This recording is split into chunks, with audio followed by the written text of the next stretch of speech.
ইয়েমেনের হুতি যোদ্ধাদের আক্রমণে গোটা মধ্যপ্রাচ্য কাঁপছে। তাদের শক্তিশালী প্রতিরোধের মুখে মার্কিন বাহিনী কি জয়ের পথ খুঁজে পারবে কি নিজেদের রক্ষা করতে? এমন প্রশ্নই এখন দেখা যাচ্ছে আন্তর্জাতিক গণমাধ্যমে। এই মুহূর্তে পরিস্থিতি ক্রমেই ঘোলাটে হয়ে উঠছে, আর যুক্তরাষ্ট্র এখন এক কঠিন সিদ্ধান্তের মুখে পড়েছে।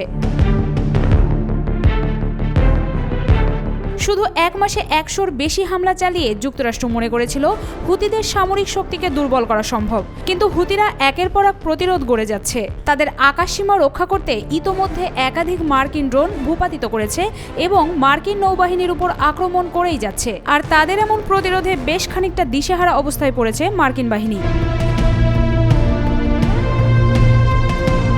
হুতিদের সামরিক বাহিনী দাবি করছে তারা ইতোমধ্যে যুক্তরাষ্ট্রের MQ-9 রিপার ড্রোন ধ্বংস করেছে। এই অত্যাধুনিক ড্রোন যা মূলত নজরদারি এবং হামলার জন্য ব্যবহৃত হয়।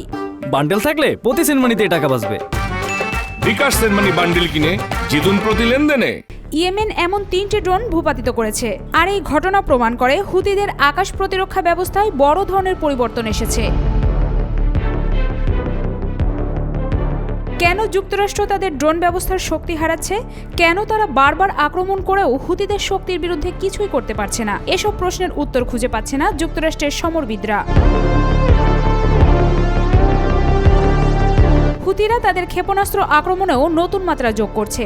যুক্তরাষ্ট্র আনুষ্ঠানিকভাবে কিছু না বললেও বিভিন্ন সূত্র থেকে জানা যাচ্ছে হুতিদের হামলায় মার্কিন যুদ্ধজাহাজগুলোও ক্ষতিগ্রস্ত হয়েছে।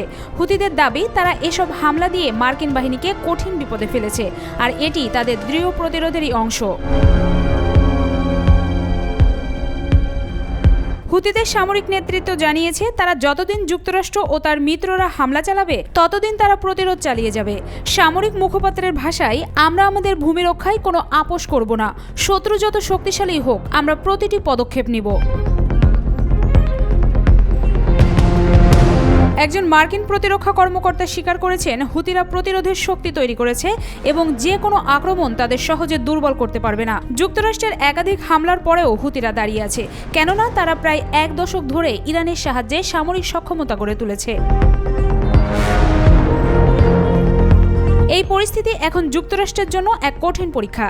এতদিন যাদেরকে তারা খর্ব করতে চেয়েছিল, আজ তাদের শক্তি বেড়ে চলেছে। যুক্তরাষ্ট্র কি পারবে হুতিদের এই প্রতিরোধ ভেঙে ফেলতে, নাকি আরও বড় বিপদ অপেক্ষা করছে সামনে?